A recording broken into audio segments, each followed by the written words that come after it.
Hello students, कैसे हैं आप लोग? I hope you all are well and doing fine at home and with your preparations. So today we are going to cover our latest topic, sitting arrangement. ठीक है, reasoning में puzzles का बहुत ही important role है. सिलॉक्स आपके 5 numbers के आते हैं, तो वहीं पे पजल आपकी 15 से 20 नंबर कवर करती है.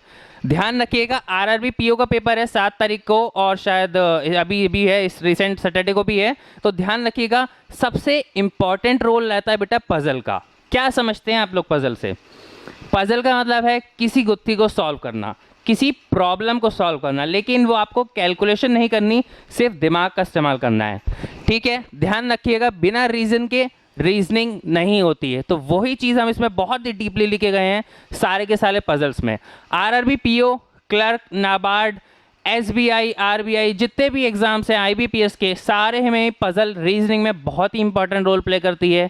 आज हम लोग देखेंगे इसके बेसिक्स क्या क्या होते हैं, कैसे कैसे इसकी टाइप्स की पजल आती हैं. और ध्यान रखिएगा, 35 नंबर के रीजनिंग के पेपर में से 15 से 20 नंबर आपका पजल कवर करती है. तो समझ लीजिए, अगर आपने इस पे मास्टरी हासिल कर ली तो आपका पेपर क्लियर है.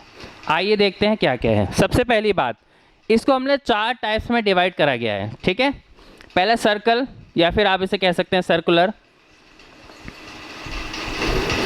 नेक्स्ट आपका रो. रो का मतलब होता है एक रो होती है, उसमें कुछ पीपल्स बैठे होते हैं. नेक्स्ट होता है स्क्वायर. स्क्वायर टेबल भी कह सकते हैं इसको, एक स्क्वायर टेबल होती है, कॉन्फ्रेंस टेबल, उसमें चारों तरफ लोग बैठे होते हैं. और फ्लोर मतलब जैसे कि कोई बिल्डिंग्स है 10 फ्लोर की, 11 फ्लोर की, तो उसमें उस तरह से पीपल बैठे रहते हैं. अब देखिए क्या क्या चीज़ें आती हैं. समझ लीजिए कोई सर्कुलर पजल है, वो आपसे कह देगा 8 person are sitting around a circular table. ठीक है बेटा, अब देखो बेसिक्स क्या है इसका. सबसे पहले, ठीक है, ये है हमारा सर्कल. ठीक है, अब ध्यान से देखना, ये है पर्सन बैठे हुए. फॉर एग्जाम्पल हम लोगों ने बैठाए हैं 8 पर्सन. ठीक है, सर्कुलर पजल हो गया. अब वो आपसे ये कह सकता है persons are sitting inside of the circle या इनसाइड द टेबल, तो उसमें होगा ये persons are sitting with face outside of the table, तो ये उसका मतलब होगा ये. दोनों में जमीन आसमान का डिफरेंस है, क्योंकि लेफ्ट और राइट की पोजीशन चेंज हो जाती है. ठीक है, ऐसे भी हो सकता है, ऐसे भी हो सकता है, कुछ भी हो सकता है. अब कंफ्यूजन कहाँ से आती है? अब जैसे कि फॉर एग्जांपल मैं इसमें कुछ कह दूं ए बी सी डी. ठीक है, मैं आपसे कहूं A is sitting third to the right of D. A is sitting third to right of D. सबसे पहले इंपॉर्टेंट कॉन्सेप्ट देखिए, ए इज सिटिंग, ए बैठा है, कहां से बैठा है? A is sitting third to right of D, D के तीसरे राइट में बैठा है. ये है बेटा आपका डी. अब ध्यान रखना, एरो अगर अंदर की साइड आएगा, सोचो मैं ऐसे खड़ा हूं तो ये मेरा राइट हो गया, ये लेफ्ट हो गया. ठीक है, और अगर ऐसे खड़ा हूं तो ये राइट हो गया, ये लेफ्ट हो गया. अब गौर फरमाइए जरा, डी है ये, इसके थर्ड राइट में चलते हैं. तो देखिए काउंट कैसे करते हैं, बहुत इंपॉर्टेंट. 1 2 3, ऐसे नहीं करना है आपको, मतलब 1 2 3 नहीं करना है, यहां से स्टार्ट करना है, जंप करना है, जंप करना है. 1 2 3, यहां पहुंच गया third. A is sitting third to the right of D. ठीक है, बहुत इंपॉर्टेंट क्वेश्चन है. अब देखिए, अब वो कहेगा A is sitting just to the left of E. A is sitting just left of E, ये है ई.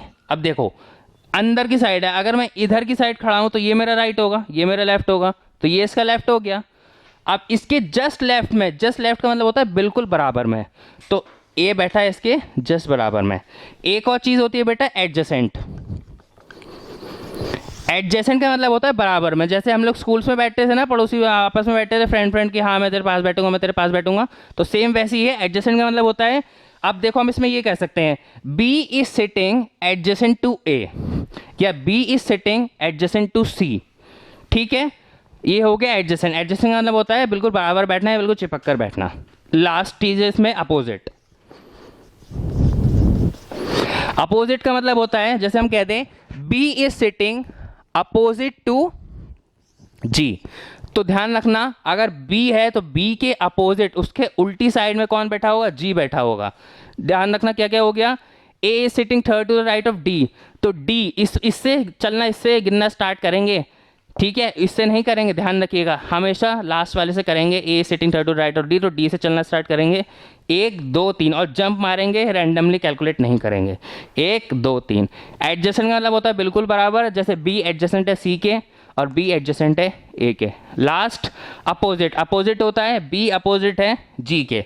अब हम लोगों को फ्लोर वाला कवर करना है, रो वाला कवर करना है और रेक्टेंगुलर टेबल वाला है। तो आप हम लोग के साथ जुड़े रहिए रीजनिंग की इस पूरी सीरीज़ में, पूरी की पूरी पजल की सीरीज़ में आप लोगों के लिए कवर कराऊंगा, तो प्लीज़ जुड़े रहिए। मोगेम्बो को सब्सक्राइब कीजिए, इतनी मेहनत कर रहा है मोगेम्बो, तो एक सब्सक्राइब, लाइक और बेल आइकन को दबाना तो बनता है। Thank you students, have a nice day.